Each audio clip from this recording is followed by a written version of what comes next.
um título engraçado na palavra, mas não quero te assustar, mas foi realmente o que veio no meu coração. Igreja, o elefante espiritual. Esse é o título da palavra. Igreja, o elefante espiritual.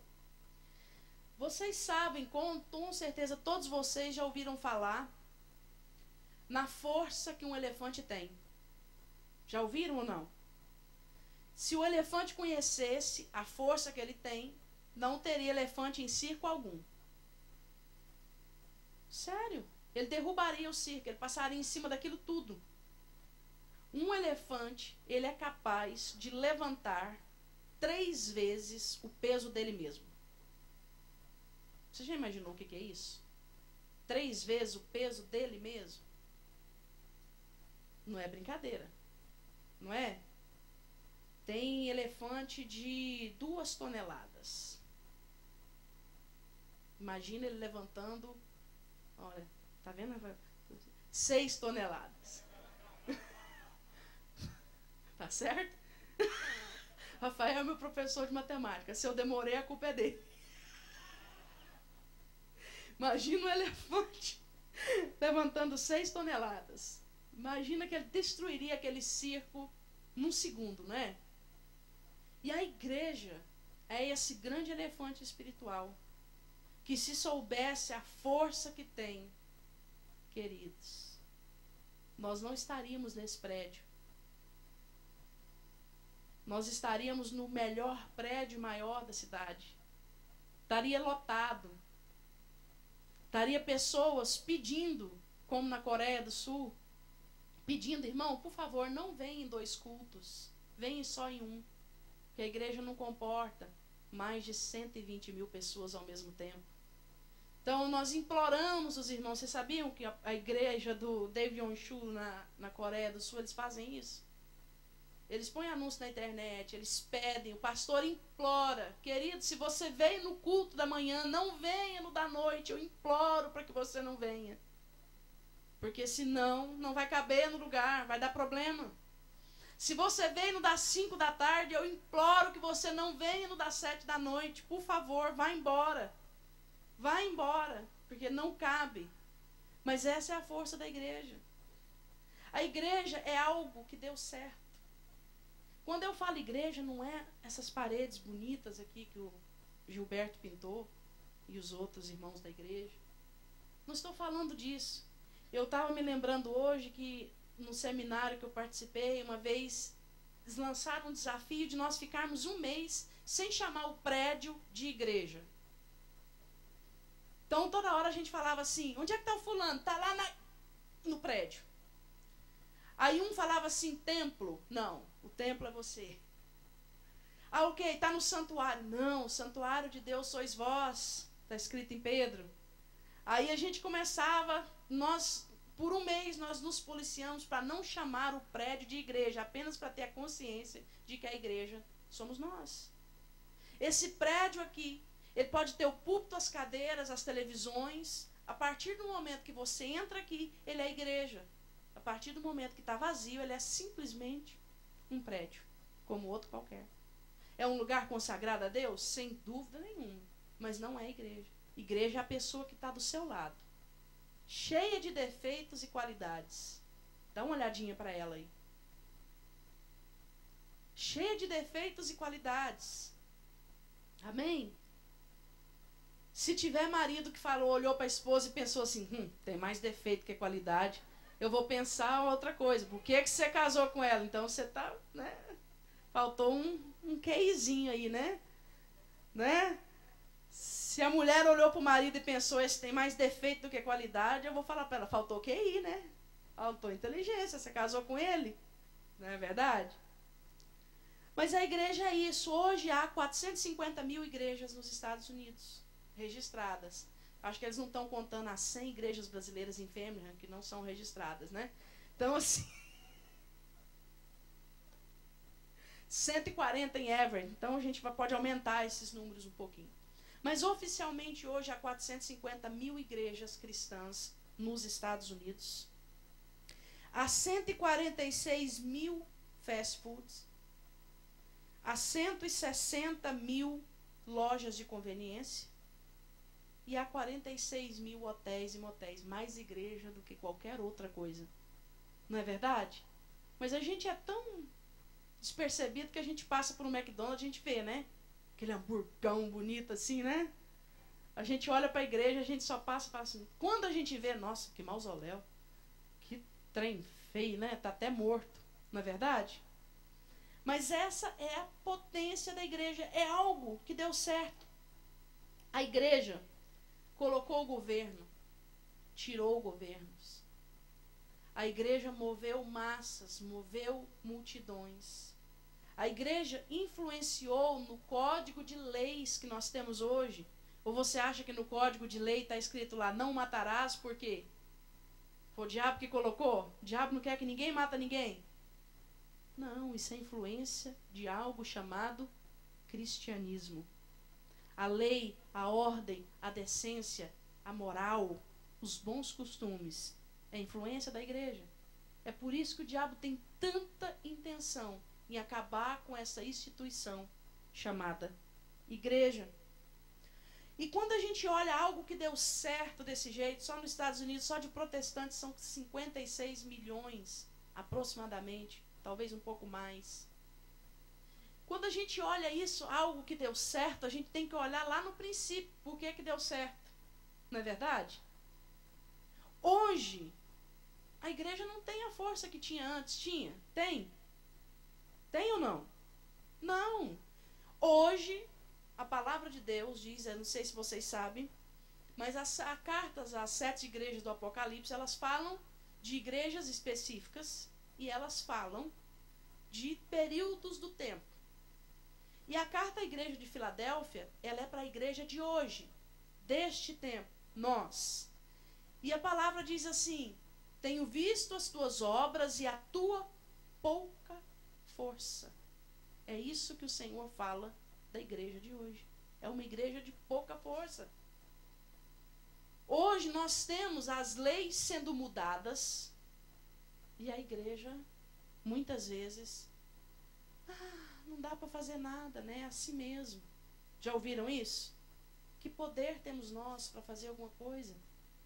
Por isso que eu resolvi chamar a igreja nessa noite de o grande elefante espiritual, porque se soubesse a força que tem, nenhuma lei injusta iria passar em congresso nenhum, porque a igreja estaria orando, porque a igreja estaria fazendo o seu papel, movendo as coisas no mundo espiritual.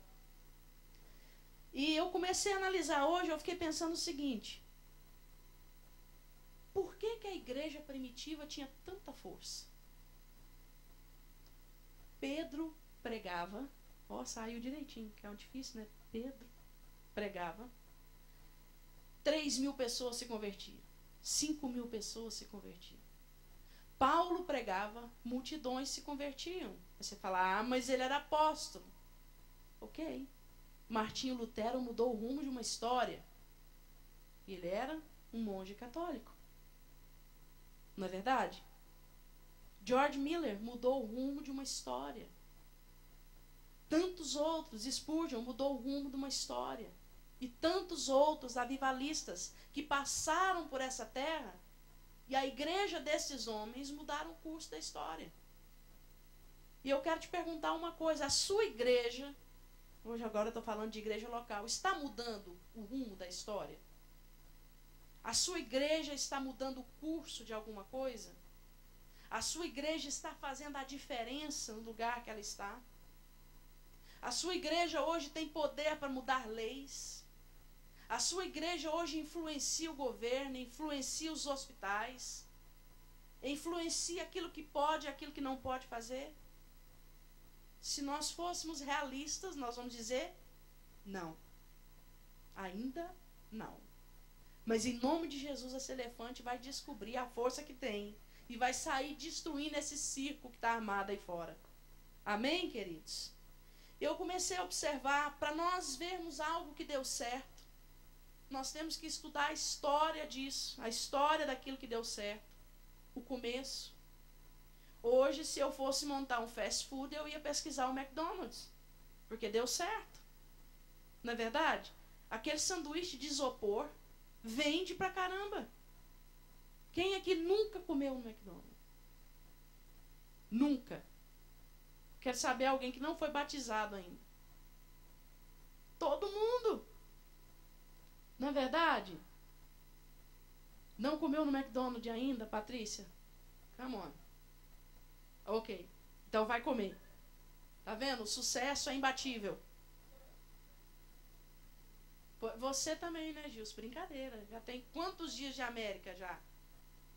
Quantos dias? 5 dias de América e ele não levou a senhora ainda em tudo quanto é restaurante aqui? Rapaz, estou de olho em você, hein? Vamos conversar no final do culto. Ah, eu concordo com ela. Não, uma carne? Não, ele não está comprando carne para casa? Gilson. Arroz e verdura. Tu não.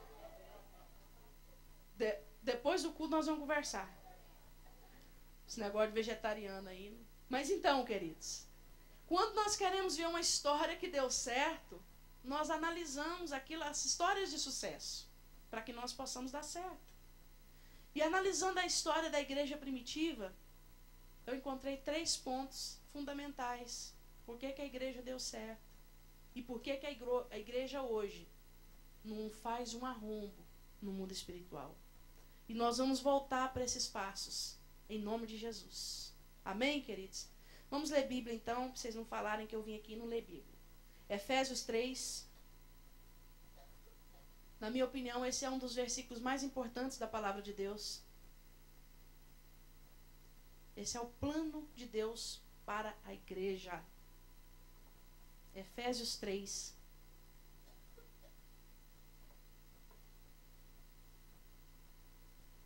Pessoal do Ministério de Louvor, que não tiver Bíblia, disfarça, que eu estou de olho em você. Finge que está lendo, Luigi. Mas então,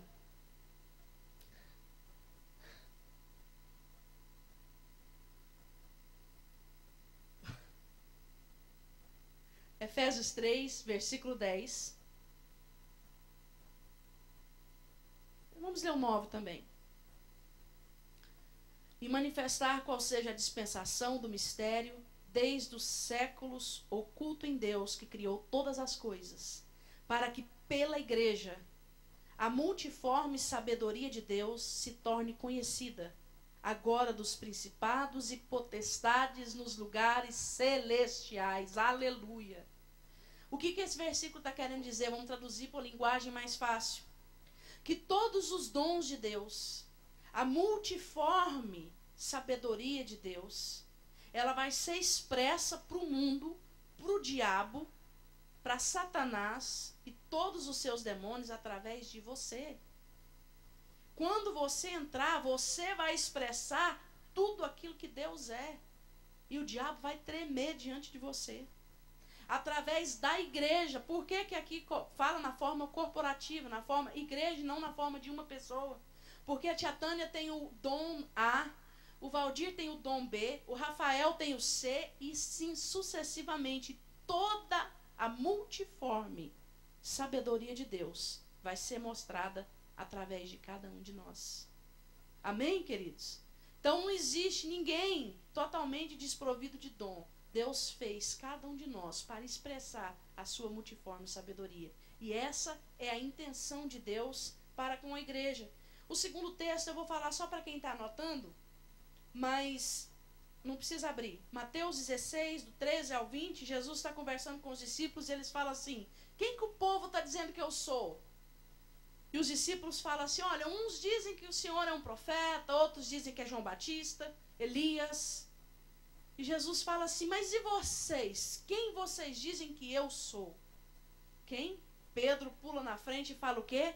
Tu és o Cristo, o Filho do Deus vivo. E o Senhor diz para Pedro e fala: muito bem, Simão Bar-Jonas, ou seja, Simão, filho de Jonas, porque isso não foi te revelado por carne nem sangue, mas por meu Pai que estás no céu.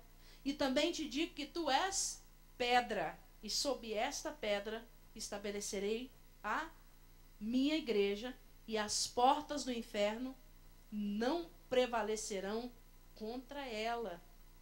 Dar-te-ei a chave do reino dos céus, e o que ligares na terra terá sido ligado no céu. E o que desligares na terra, esse é o poder que você tem. Esse é o poder que você tem.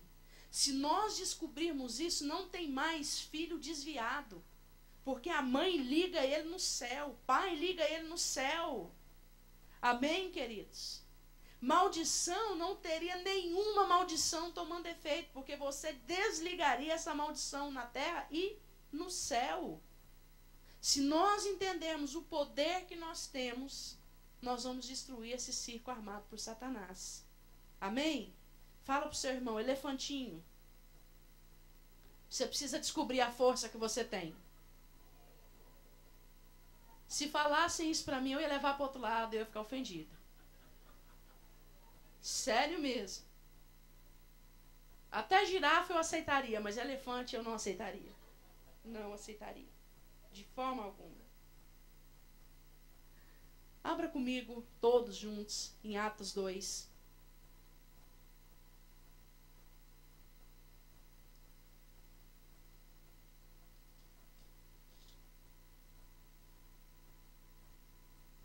Marido que queria chamar a mulher de gorda e ficou feliz, né? Eu dei a oportunidade que você queria, né?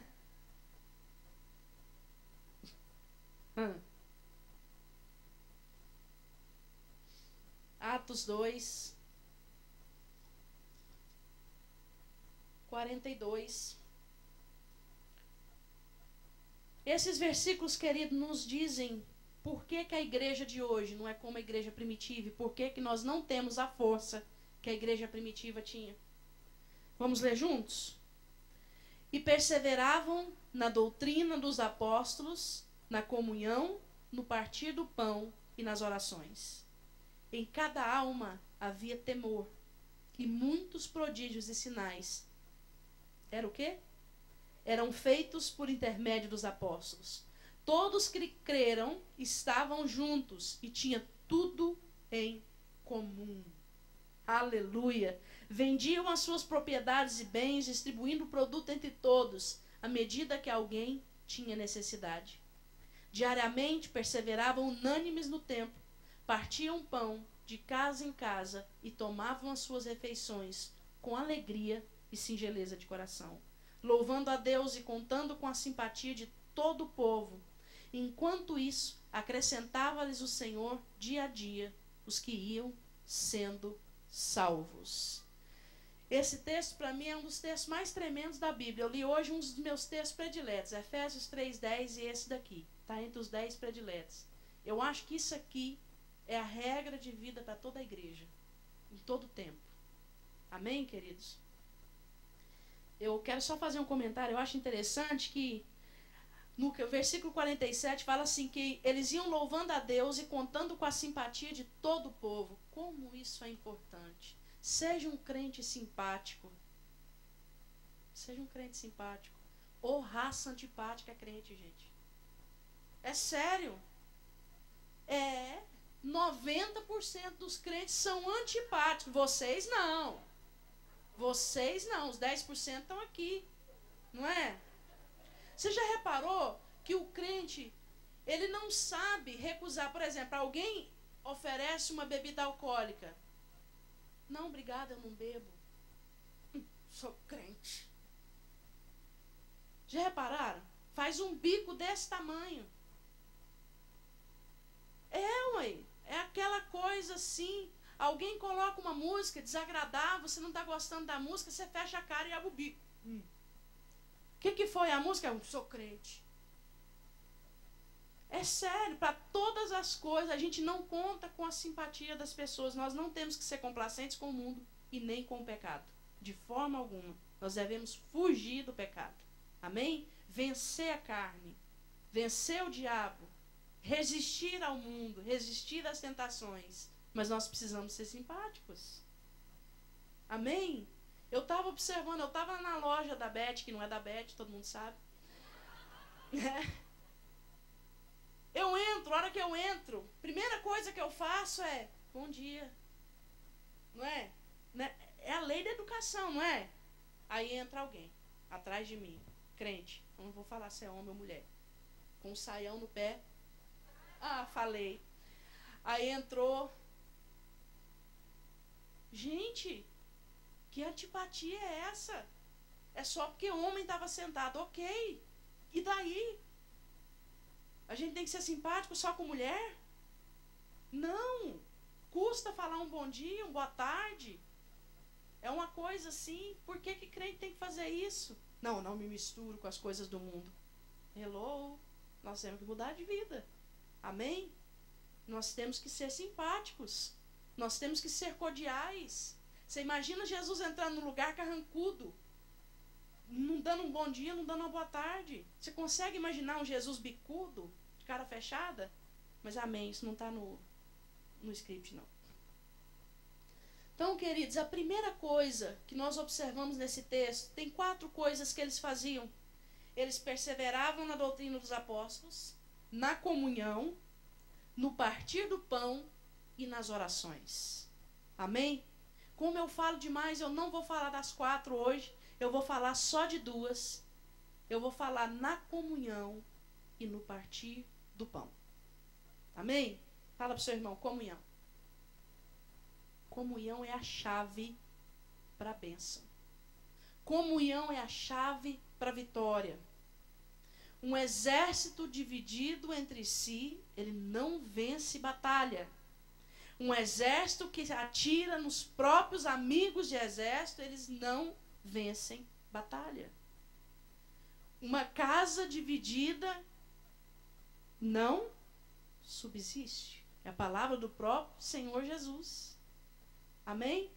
E uma igreja dividida, ela não subsiste. E ela não vence. Ela não muda nada. Uma igreja dividida, ela ora, clama, e as orações não passam do teto. E hoje a igreja, ela está dividida, ela está cheia de grupinho, ela está cheia de inimizade, facções. Ah, eu não vou com a cara do fulano, eu não sou muito com o jeitão da fulana, eu não gosto muito de ouvir o ciclano. E por isso nós estamos levando chumbo do diabo. Porque tem gente olhando para o próprio umbigo e esquecendo que nós estamos numa guerra. E eu não quero te assustar, mas se você não gosta do jeito de alguém, azar seu. Porque Deus salvou essa pessoa com o mesmo sangue que salvou você. Se você não vai com a cara do outro, do jeito do outro falar. Havia uma igreja, na palavra de Deus diz que havia uma igreja que estava do mesmo jeito. A igreja de Coríntios. E o apóstolo Paulo chega e ele se choca com a igreja de Coríntios. Eu não sei se você sabe, mas as cartas aos Coríntios é chamado de as cartas choronas. A primeira, Paulo chora de ver a indecência que havia na igreja de Coríntios. E a segunda carta aos Coríntios, Paulo chora, porque depois que ele dá uma bronca, eles se revoltam contra ele. E Paulo chega na igreja de Coríntios e a primeira coisa que é interessante, lê comigo, olha que interessante. 1 aos Coríntios.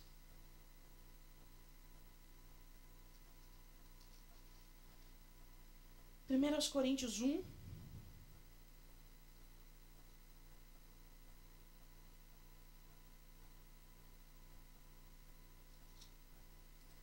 E é interessante quando a gente começa a falar de comunhão, de não gostar disso, daquilo, os irmãos vão mudando o semblante. Uma hora eu vou filmar daqui para lá. E depois eu vou colocar no Fest, assim para vocês verem. Tudo que você imaginar acontece. É interessante que Paulo fala assim, a partir do 10. Rogo-vos, irmãos, pelo nome do nosso Senhor Jesus Cristo, que faleis todos a mesma coisa. Que não haja entre vós divisões, antes sejais inteiramente unidos na mesma disposição mental e no mesmo parecer. Pois a vosso respeito, meus irmãos, eu fui informado pelos da casa de Cloe, de que há contendas entre vós. Só até aí tá bom. No meio da casa, na igreja de Coríntios, tinha um fofoqueiro. que escreveu para o apóstolo Paulo e contou tudo que estava acontecendo lá. É fofoqueiro? É ou não? É fofoqueiro?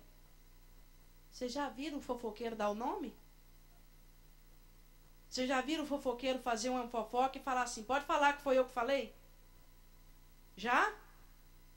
Tá aí a primeira coisa, a diferença entre fofoca e algo necessário que o seu líder e seu pastor saiba. Paulo chega diante da igreja de Coríntios e fala assim, olha, eu fui informado pela casa de Cloe que está acontecendo isso, isso e isso aqui nesse lugar.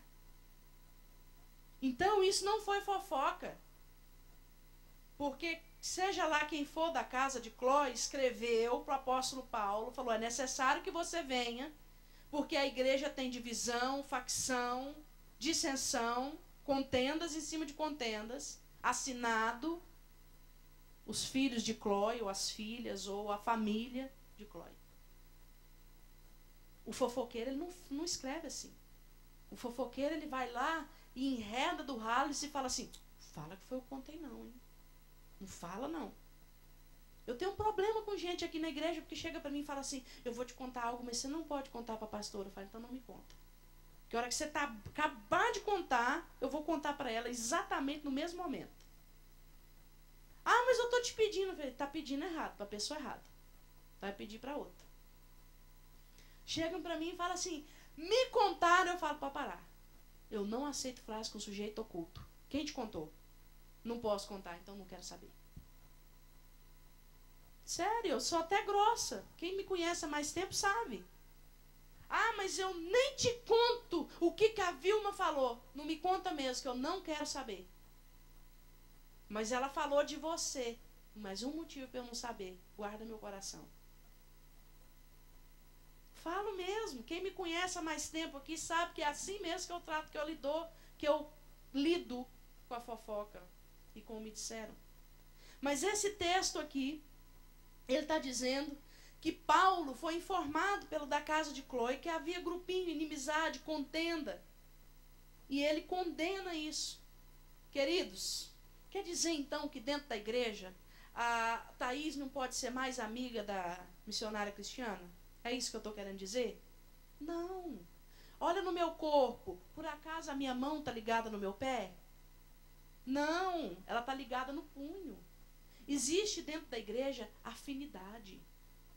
Existem pessoas que têm mais afinidade umas com as outras. Elas são ligadas, elas têm uma ligação de alma, uma ligação de amizade. E isso é bom. Isso é saudável. Amém? Mas isso não quer dizer que nós podemos nos reunir no nosso grupinho e resolver. Hoje, o grupinho meu da Cris e da Thaís vai criticar a Carmen. Então, hoje no nosso réu é a Carmen. Já condena logo, já arrebenta logo. Isso tem nome. Qual o nome disso? Pecado. Pecado.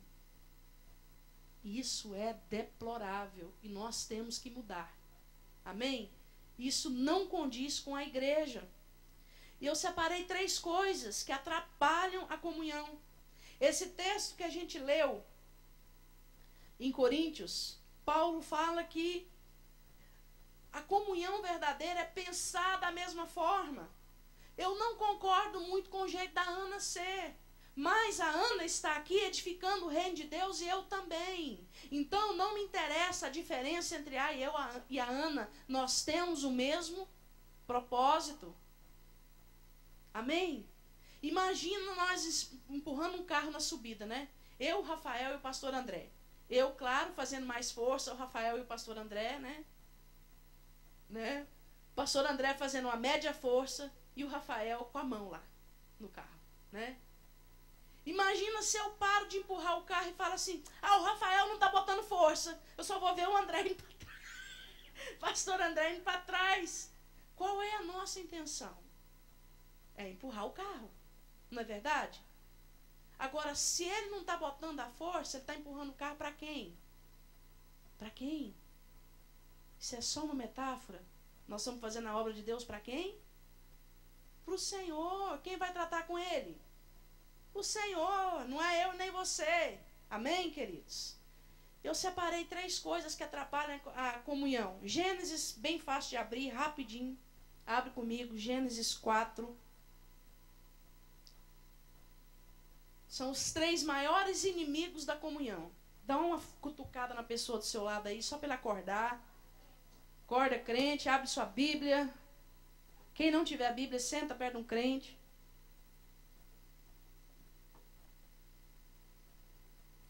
Primeira causa na quebra da comunhão, primeira barreira contra a comunhão.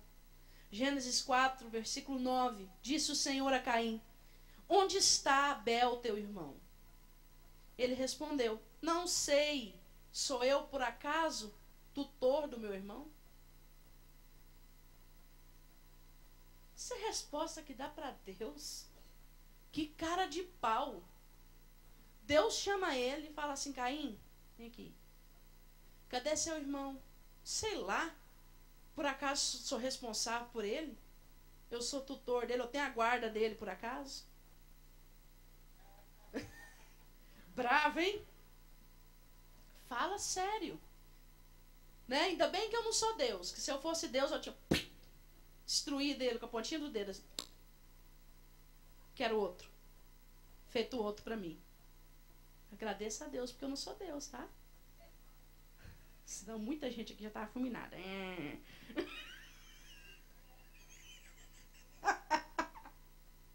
Que sinceridade, né? Não. Primeira vez que vocês me desagradar, ó. Como eu não sou Deus, e o nosso Deus é bom e gracioso, né? Ele não fez em Caim. Mas Caim deu uma resposta para Deus. Imagina alguém falando com Deus desse jeito, sei lá. Não sou eu que guardo ele. Não é verdade? Coisa feia, não foi? Agora eu quero que você analisa comigo quantas vezes por dia eu e você damos a mesma resposta para Deus. Porque essa resposta de Caim foi indiferença. Não é? E quantas vezes por dia eu e você passamos pela Cíntia e ela está assim.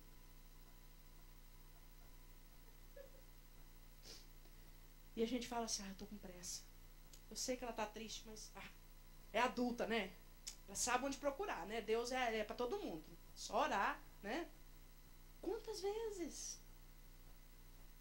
Quantas vezes Deus está tocando no seu coração com relação a alguém?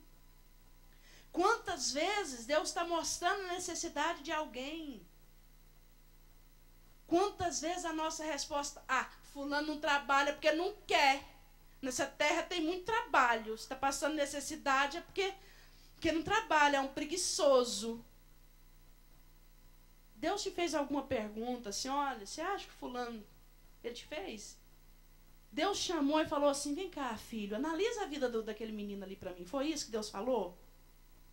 Não, Deus fala fazer o bem sem olhar quem. Não pague o mal com o mal, pague o mal com o bem. Se você vê que alguém tem necessidade, você tira do seu e dá. Não é isso que está escrito na palavra? Hoje a indiferença, ela é crescente no nosso meio. E tem aqueles que são indiferentes e tem aqueles que querem ser indiferentes. Que querem sofrer a indiferença.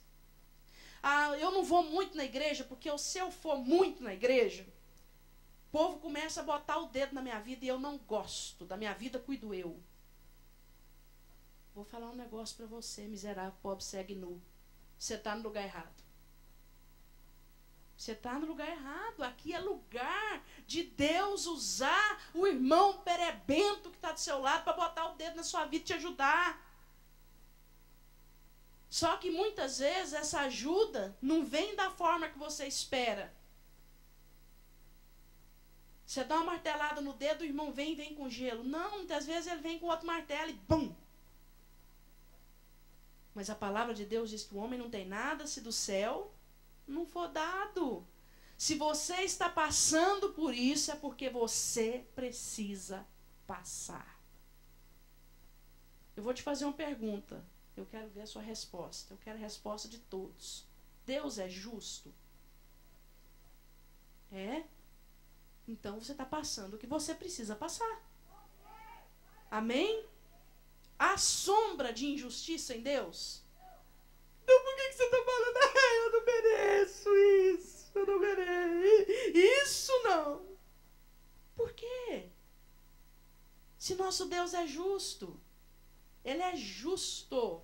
E a palavra de Deus diz em João 3:10 que o homem não tem nada se do céu não for dado. Se alguém te deu uma bronca, você precisava dela. Se alguém chegou, meteu o dedão na sua vida e falou assim, ó, isso aqui está errado, você precisava ouvir isso. Eu falo que o crente tem que tomar cuidado com as orações que faz. Na hora que está naquele choro aqui, né? Eis-me aqui, Senhor, minha vida é tua. Usa-me conforme o Senhor quiser. Limpa esse canal para que possa fluir a sua vida. Aí o dia que Deus usa o irmão como escovinha para limpar o canal, eu vou sair dessa igreja. Todo mundo nessa igreja mexe comigo. Todo mundo implica comigo. Cadê o Gilberto? Até o lugar de eu sentar, esse cara implica. É impressionante. Eu entro na igreja, aí vem aquele espírito de autocomiseração, como se eu estivesse fazendo um favor para Deus, né? Eu não bebo, eu não fumo. Bom para você, né? Porque cigarro dá câncer. Eu não bebo, eu não fumo, eu não vou em festa, eu não visito site pornô. Eu venho para a igreja, não faço nada. Nem o lugar de sentar eu não posso escolher, porque aquele chato do Gilberto vem e implica comigo. Eu sou tão bom. Sério. Cooperador chega atrasado. Gente do Ministério de Louvor também chega atrasado, né? Eu não vou citar nomes dessa vez, não. Cooperador chega atrasado. Gente do Ministério de Louvor chega atrasado. Gilberto vai falar, Josi vai falar. Nossa, mas Josi é chata, Gilberto é chato, hein? Ô menino chato. O que você quer? Um lacinho, uma condecoração? Conseguiu chegar atrasado mais uma vez. Parabéns, meu irmão. Coisa linda. Aliás, em falar em atraso, queridos, o culto é 7 horas, tá? Ok? Estudo bíblico, 15 para 7, 15 para as 8. Amém, queridos? Então, queridos, são coisas que acabam com a possibilidade de comunhão. A gente fala para Deus todos os dias, por acaso sou eu o tutor do meu irmão? Quando Deus nos mostra uma necessidade e nós simplesmente ignoramos. O contrário de amor é desamor. E sinônimo de desamor é indiferença. Cadê a Carol? Tá dando aula? Carol está grávida. Consequentemente, nós estamos grávidas. Amém? Nós estamos grávidas. Qual é a necessidade dela? Ela está numa condição especial. Ela está numa condição que a mulher fica mais sensível. A Dana também está grávida. Consequentemente, nós estamos grávidos. Ah, mas eu não vou muito com a cara da Carol. Problema. Você está grávida porque ela está grávida. Amém? Nós acabamos de dar à luz. Porque a Ana Paula acabou de dar à luz. Amém? Nós estamos de resguardo. Porque a Ana Paula está de resguardo. Como você não tem as dores do resguardo, a gente pode ir lá, fazer uma comida para ela, limpar a casa dela. Eu limpar a casa da Ana Paula? Ela é tão nariz em pé. São coisas que passam pela nossa cabeça, eu só estou lendo pensamento. Mateus 6:12. Mateus 6:12. Tem um segredo para a indiferença. Ele está escrito aqui em Mateus 6. Fala para o seu irmão, tem um segredo contra a indiferença.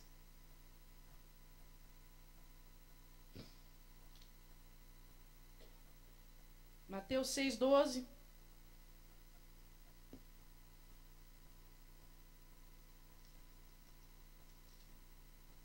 Não, perdão. 7:12. Mateus 7,12, diz assim: tudo quanto, pois, quereis que os homens vos façam, assim fazei vós também a eles, porque esta é a lei e os profetas. Amém? Então, eu vou te dar um conselho. Quem quiser uma martelada no dedo, dê primeiro. É assim? É isso que você quer? Não. Quem quer ser injustiçado, cometa a injustiça primeiro. Tem coisa pior do que alguém falar que você fez uma coisa que você não fez? Tem? Quando alguém levanta um falso testemunho? Tem gente que ainda afirma, né? Fez sim, fez sim, fez sim, né? Não tem gente que faz isso? Faça também. Faça também. Minha chave sumiu, foi você, né? O marido falando para a mulher. Eu não perco chave. Aliás, homem é carimbado, como que nunca perde chave, né? Sério mesmo. Quando eu vejo falar que um homem perdeu a chave, irmãos, eu confesso meu pecado aqui diante da igreja. Sério mesmo. Eu fico numa felicidade interna, assim, que eu faço falta explodir. Entendeu? Mas a gente levanta falso 24 horas por dia. Quando alguém levanta contra a gente fica irado. Não é verdade?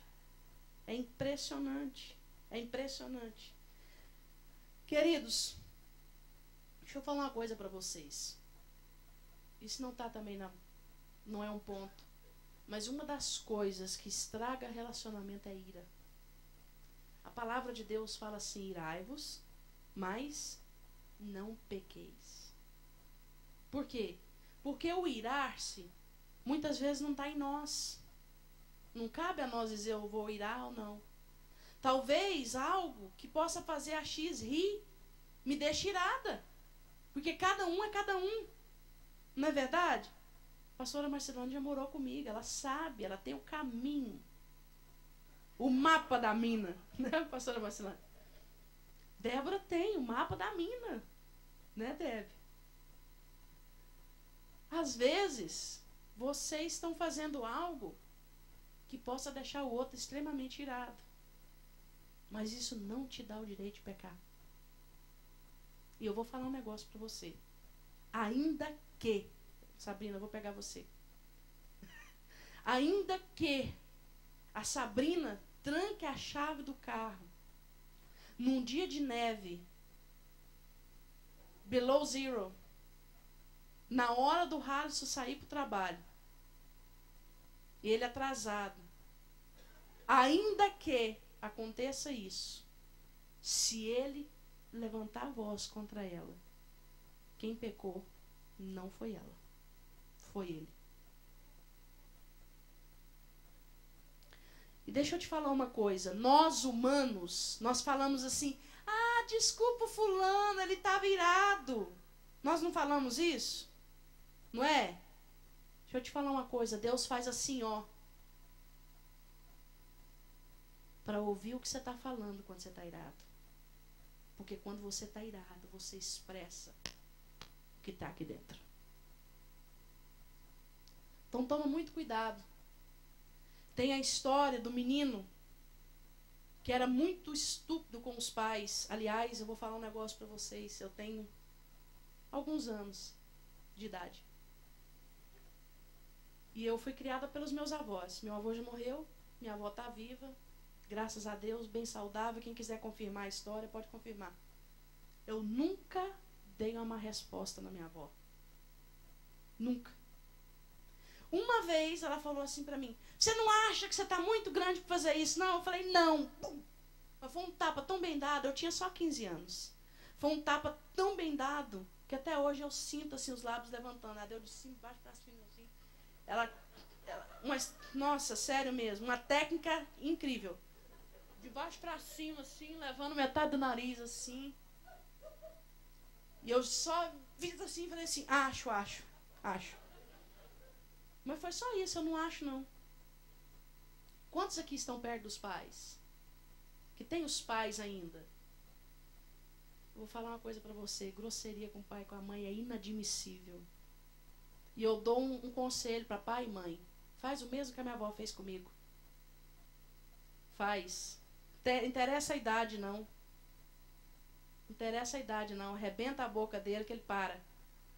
Tô falando sério. Vai lembrar. Tem que doer. Tem que doer. Eu falei palavrão, eu tinha 1 ano e meio. Eu falei um palavrão. Que eu não vou repetir porque eu tô no púlpito, não é ético. Mas era uma coisinha de criança.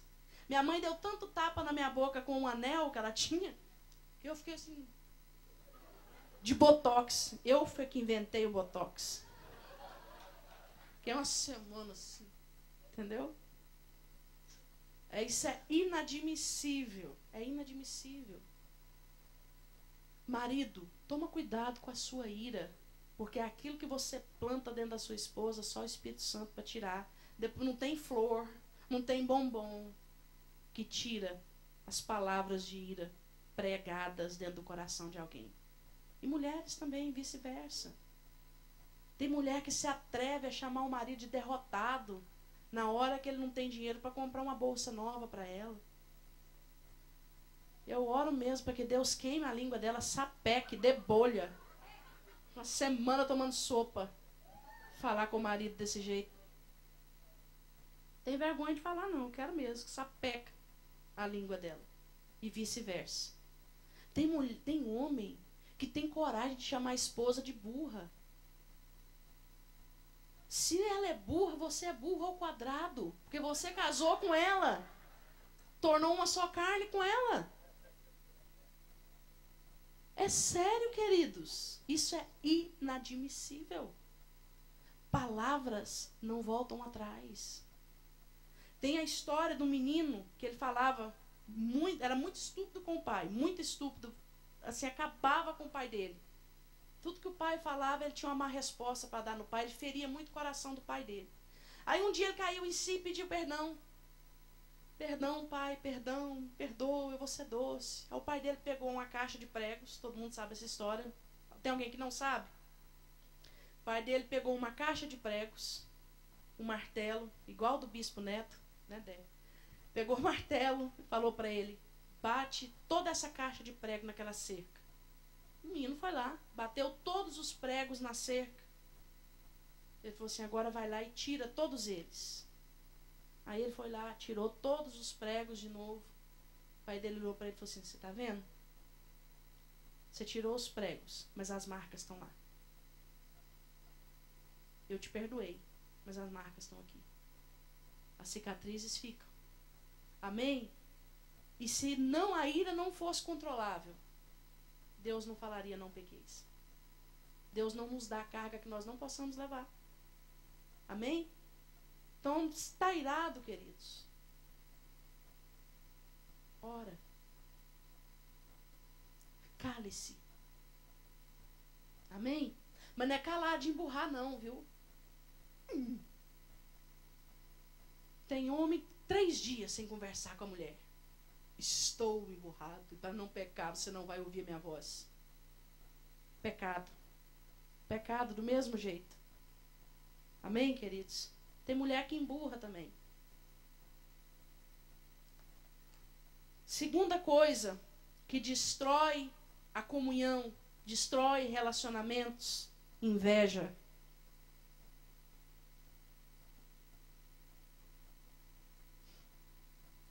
Quando nós temos inveja da pessoa do nosso lado, tem aquela famosa frase no mundo, né? Inveja é a assinatura no atestado de incompetência. Tudo que o outro tem, você pode ter.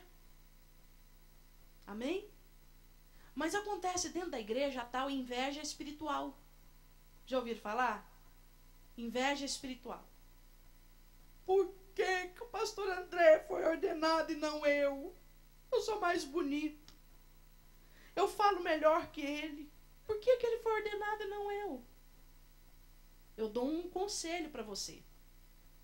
Compra um estilingue bem potente e joga a pedra no céu, porque foi Deus que deu. Amém? Só que a gente fica irado com a pessoa, a gente acaba se tornando hostil com a pessoa, tratando mal. A pastora Marcilane, quando ela emagreceu, ela passou por hostilidade de muita gente. E inveja, a inveja causa hostilidade.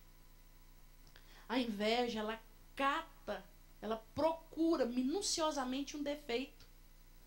Porque eu falo assim, nossa, a Débora, eu gosto tanto dela, ela é tão gente boa. Mas o invejoso fala, mas você não sabe o que ela fez em 1920.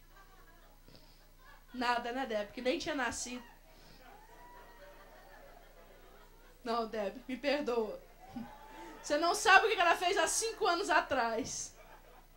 Gente, pensa no lado positivo. Se tivesse nascido em 1920 linda desse jeito, eu queria a receita. Que isso é cara... Ah? Saída rápida para a esquerda? Mas é assim, queridos. Você pinta um quadro lindo, o invejoso fala assim, tá torto. Tenho nada para falar. Eu fico olhando, analisando. É interessante. João 3,10 de novo. O homem não tem nada se do céu não for dado. Amém? 3,27, thank you. Não tem nada, queridos, se do céu não for dado. Absolutamente nada. Tudo o que o Robert tem, eu posso ter. Porque foi o pai dele que deu, pode dar para mim também. Ou vocês acham que Deus ama mais ele do que a mim? Você acha que Deus ama mais a pastora Marcelane do que o pastor André? Não, de forma alguma. Se Deus deu para ele, dá para você também. Amém? A gente não tem que ficar hostil e mordendo porque o outro tem algo que a gente não tem. Esse texto está em 1 Samuel 18:8. Quero que você não precise abrir, só anote. Saul, olha que, gente, sem brincadeira. Olha que falta de entendimento. Saul ia para as guerras e ele matava muitos inimigos. Davi começou a trabalhar para ele. Amém? Todo mundo conhece a história. Davi começou a trabalhar para ele. E Davi matava mais gente ainda. Porque trabalhava para ele. Certo? Um dia Saul está vindo, as mulheres vêm cantando, batendo pandeiro. E falando assim, Saul matou os seus 5 milhares, porém Davi, os seus 10 milhares. Saul fica indignado. Olha que frase, como a inveja cega. A inveja cega o que você tem.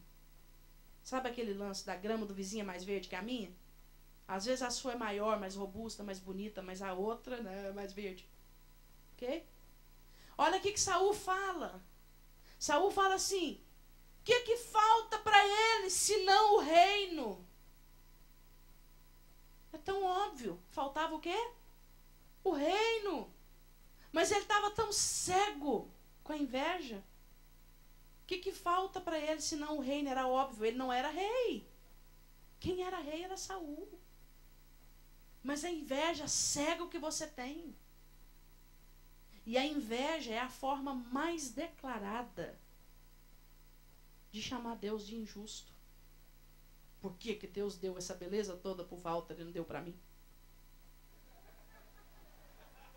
Por quê? É meu irmãozinho, gente. Ele está escondendo atrás da Mônica. Por que Deus fez isso para o irmão Ronaldo e não fez para mim? Só que a gente não põe Deus no meio. A inveja leva a pessoa a querer destruir a outra. Sabia? O ciúme quer separar. Tem ciúme da Aninha. Não quero a Aninha perto da Lídia. Eu tenho ciúme da Aninha. A Aninha é minha irmãzinha. Mas se eu tenho inveja da Aninha, eu quero matar a Aninha. Eu quero tirar a Aninha da parada. É isso que a inveja faz.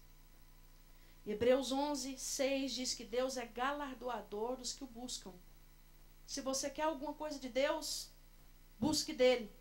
Ele dá para você também. Amém? Tudo, olha que a pessoa do seu lado.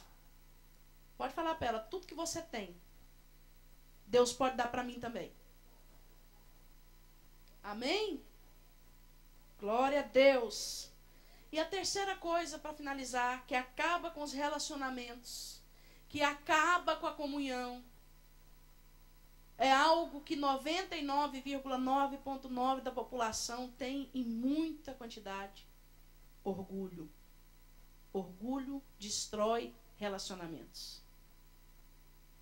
Eu tenho dentro da minha casa uma situação, dentro da minha família, uma situação de duas irmãs, de pai e mãe, que não se falam há 30 anos. Mas foi uma coisa muito séria que aconteceu. Uma não votou no candidato da outra.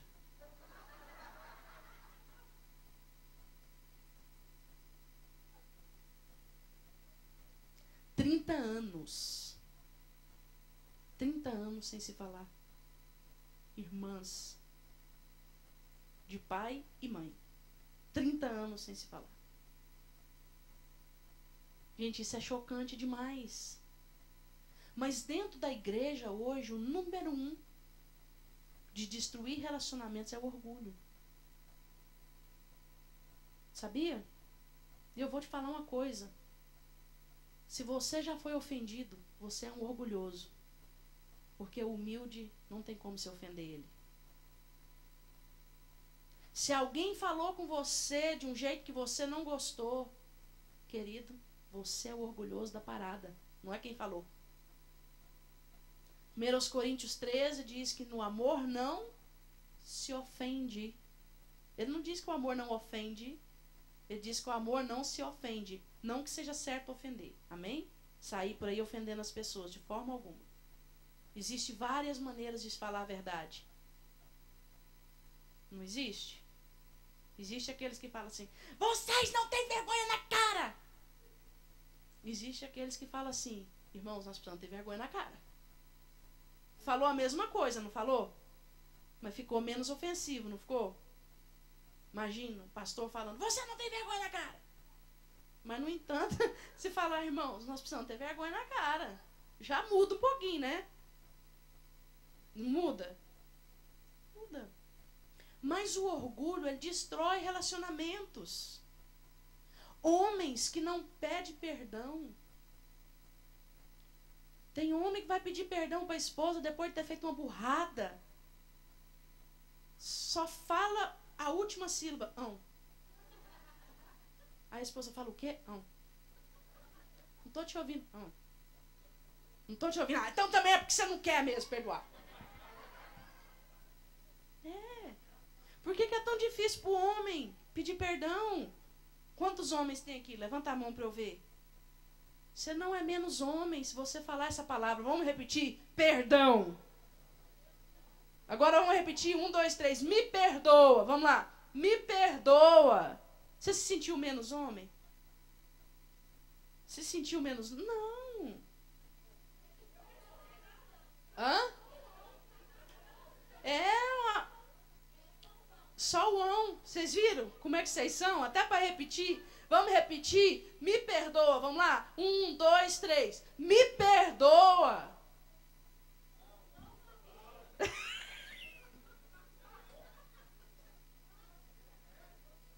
Ô, palavra difícil. Olho no olho, então, né? Na hora acha uma mancha no chão. Perdão. É. O bico lambe a testa. Perdão. Mas, queridos, o orgulho destrói relacionamentos. Pedir perdão, eu sou homem, rapaz. Que bom que você é homem. Porque é homem mesmo que calça a cara e fala: eu errei, me perdoa. Porque mau caráter não fala, não. Mas homem fala: eu errei, eu fiz algo errado. É, a mulher tem o meu amor no final, né, André? Perdão, meu amor. Geralmente é depois das compras, né?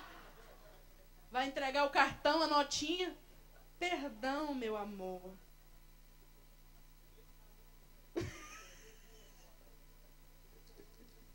Não é verdade? A palavra de Deus fala em 1 Samuel 25, 2 a 36, a história de Nabal. Nabal, Davi era o rei. Davi chegou para ele faminto e fala assim: eu preciso de ajuda para mim e para os meus homens, nós estamos com fome. E ele fala assim: quem que é Davi? Eu vou ceder um novilho do meu rebanho para Davi? Nunca, de forma alguma. E ele morreu porque ele não cedeu no orgulho dele. Davi não se vingou, não. 2 Samuel, quem está anotando? Perdão. 1 Samuel 25, a partir do 2. O orgulho, ele quebra relacionamentos. Deixa eu te falar uma coisa. Toda vez que você fala assim, fulano não poderia ter falado assim comigo. Você está gritando assim, eu não sou igual a Jesus. Eu não sou igual a Jesus e nem quero ser. É essa palavra.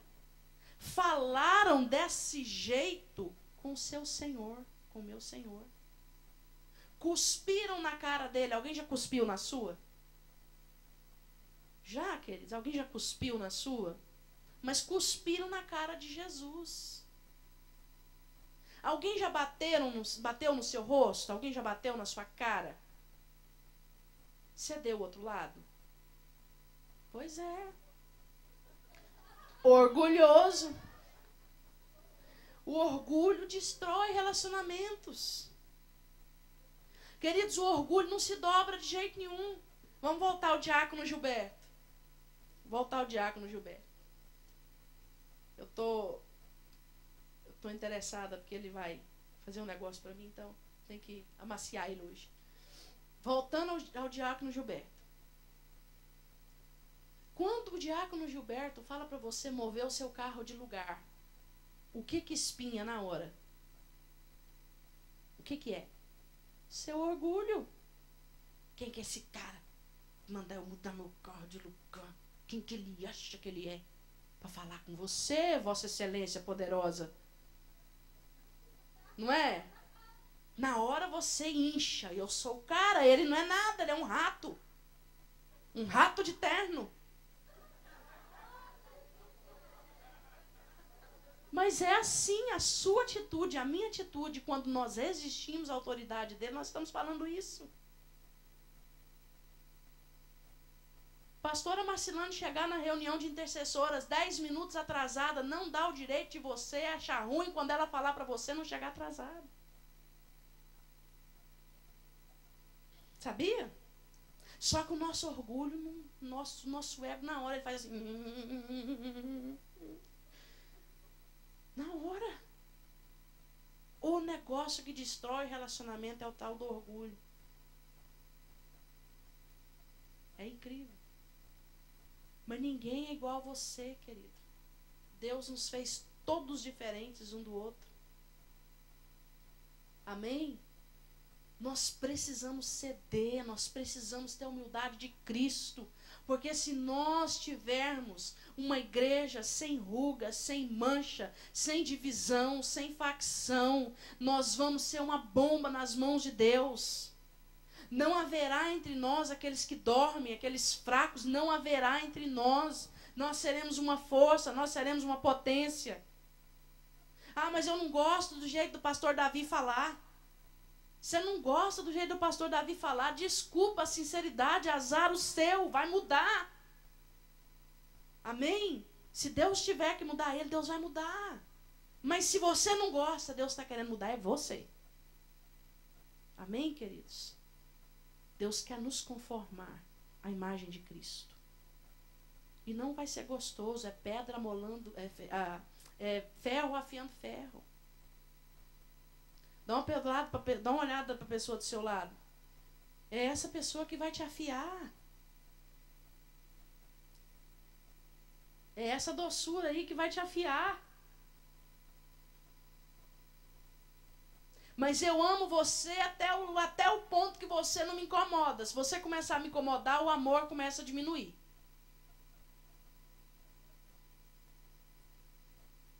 Nossa, essa X-Nene é chata, hein? De novo, tudo ela vem pro meu lado. Queridos, é sério, isso é grave, nós precisamos mudar, senão nós não vamos conseguir vencer. O último tópico que eu vou falar nessa noite, o partir do pão. Eles perseveravam na doutrina dos apóstolos, na comunhão, amém? No partir do pão e nas orações. Eu não vou falar sobre as orações, nem sobre perseverar na doutrina dos apóstolos. Mas eu gostaria de falar rapidinho sobre o partir do pão. Nós precisamos reaprender a partir do pão. Hoje, há muito mais hospitais espíritas do que evangélicos. Por quê? Porque eles repartem o pão. Eles dão. Hoje, há muito mais hospitais católicos romanos do que evangélicos. Por quê? Porque eles repartem mais que nós. Não tem uma raça para segurar mais do que o crente. Não tem, queridos. Você sabe por que nós seguramos? Quem sabe por que nós seguramos? 1 Timóteo 6 diz que o amor ao dinheiro é raiz de todos os males. 6:10.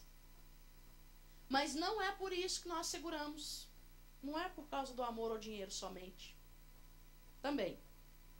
Mas uma das coisas que nós seguramos é porque nós julgamos o receptor, se ele merece ou não merece. Eu vou ajudar Love and Life Connection, aquele povo usando droga o dia inteiro, e eu suando na camisa para pagar comida para eles? Eu não ajudo. Eu já ouvi isso tanto, queridos. Eu já ouvi isso tanto. Eu ouvi de uma pessoa uma vez, sem brincadeira, pessoa 2 trabalhos. A pessoa tinha acabado de comprar um iPad pro filho. E eu fui falar do Love and Life Connection para ela. Eu não tenho condição de ajudar. Eu não tenho. Toma, ó, é o que eu tenho. Fez isso aqui, ó. $3. Tô falando da quantia, não. Se fosse realmente o que ela podia ajudar, muito bom. Se a postura de coração fosse boa, aqueles $3, era 300, era 3.000 nesse lugar. Foi esmola. Foi esmola. E na hora mexeu com meu orgulho. Eu vou devolver. Deu dinheiro pra você. Vou falar pra ela que a obra de Deus não precisa da Na hora o Espírito Santo falou comigo, ela deu pra você? É seu? Então por que você vai devolver? Orgulhosa. Você está com raiva da atitude dela com relação ao programa ou com relação a você? Orgulhosa. Aí eu guardei o dinheiro. Bom, Senhor. Abençoa ela, multiplica. Quase que o multiplica saiu igual o perdão, né? Multiplica. Mas nós retemos, porque nós julgamos.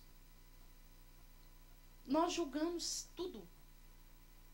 Fulano não merece minha ajuda, ciclano não merece. E nós seguramos o dinheiro. Ah, não, mas eu seguro porque eu só tenho um. Então parte, que ele se multiplica. Amém? Não é a palavra de Deus que diz isso? Jesus prova em atitude. O menino deu os 5 pães e os 2 peixinhos. O que Jesus fez? Alimentou a multidão com aquilo. E eu me atrevo a dizer nessa noite que se você só tem um, é porque você não tem repartido. Porque se você repartir, esse um vai ser multiplicado pelas mãos do Senhor. Amém? Eu não sei o quanto aquele menino comeu. Uma coisa eu sei, ele deu o lanchinho dele. Ele deu 5 pães e 2 peixinhos que a mãe dele tinha feito para ele. Ou a avó, I don't know, a Bíblia não diz. Mas ele deu o lanche dele. Será que a gente daria nosso lanchinho? Ah, não, mas eu tirar da minha boca eu tiro, mas da boca dos meus filhos eu não posso. Não é justo. E nós ensinamos nossos filhos a ir pelo mesmo caminho que a gente, né? Eu faço o teste. Eu chego nas crianças ali no salão, com um saquinho de chips, aquela mãozinha limpinha, né? Comendo chips parece até que é mel, né? O chip chega viscoso assim, né? Eu calço a cara e eu faço o teste. Dá um pra titia. Alguns fazem assim.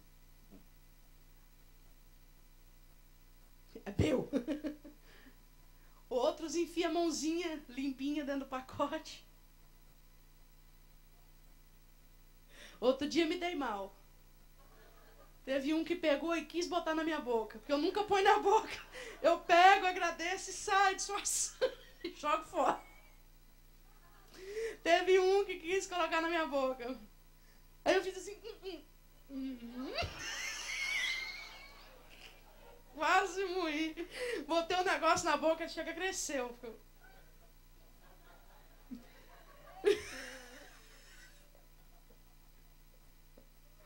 Mas ensine seus filhos a dividir.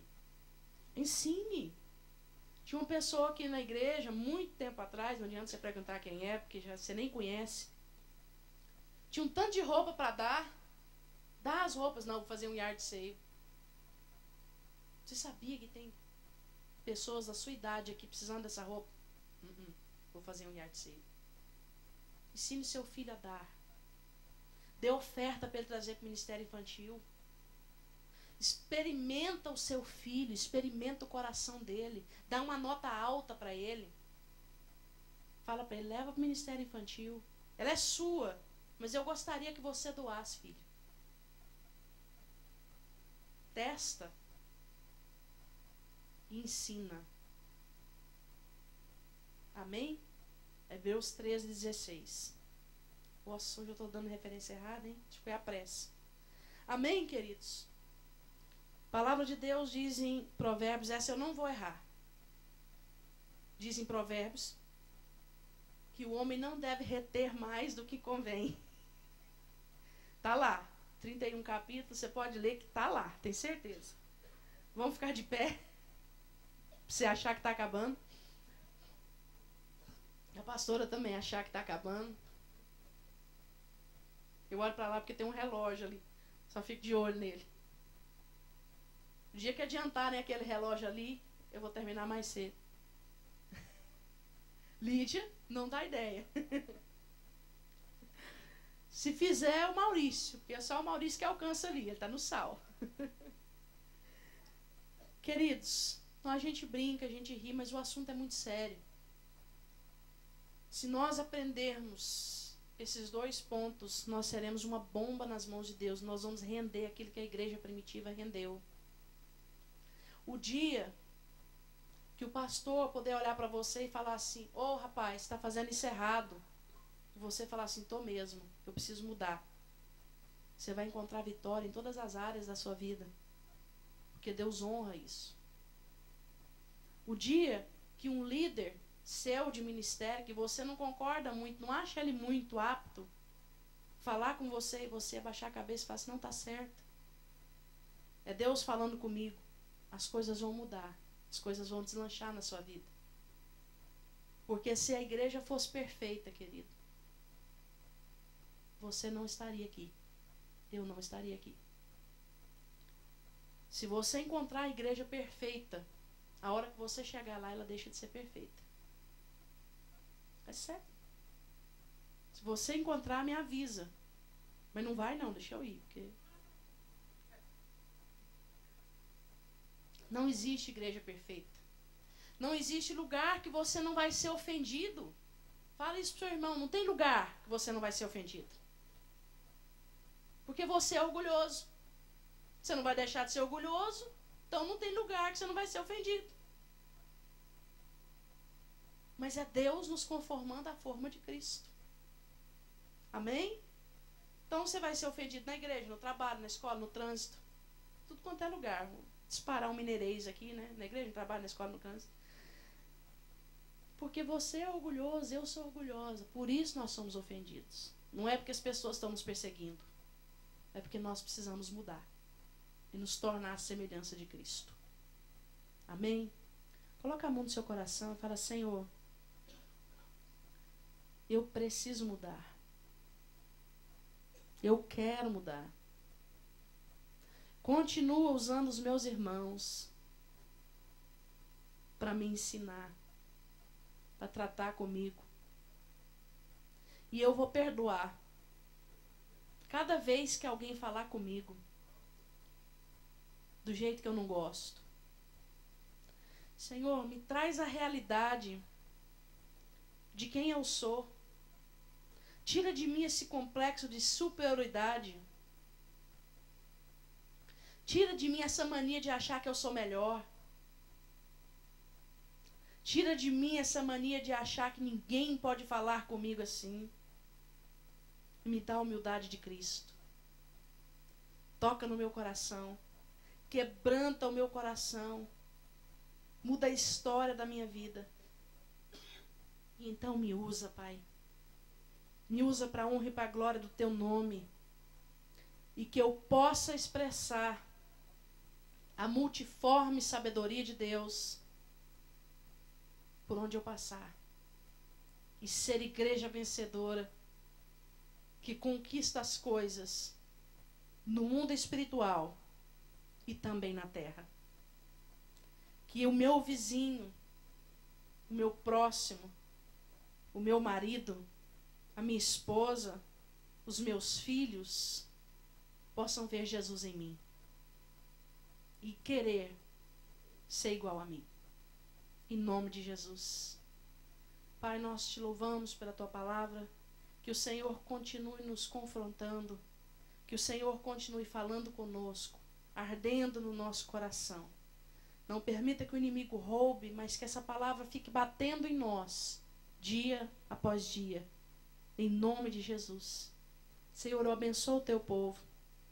Eu abençoo o teu povo, Pai, com a bênção da comunhão. Que eles possam, Senhor, ter comunhão não somente com o Senhor, mas uns com os outros. Eu os abençoo em nome de Jesus. Eu te peço, Senhor, revela-te a eles durante essa semana. Revela-te a cada um como um Deus supridor, como um Deus que se manifesta, como um Deus de milagres, Senhor. Levanta sobre cada um de nós a luz do teu rosto e nos dê a paz. E que a comunhão do Espírito Santo, a doce conforto do Espírito Santo, possa estar conosco durante toda a semana, hoje e sempre, em nome de Jesus.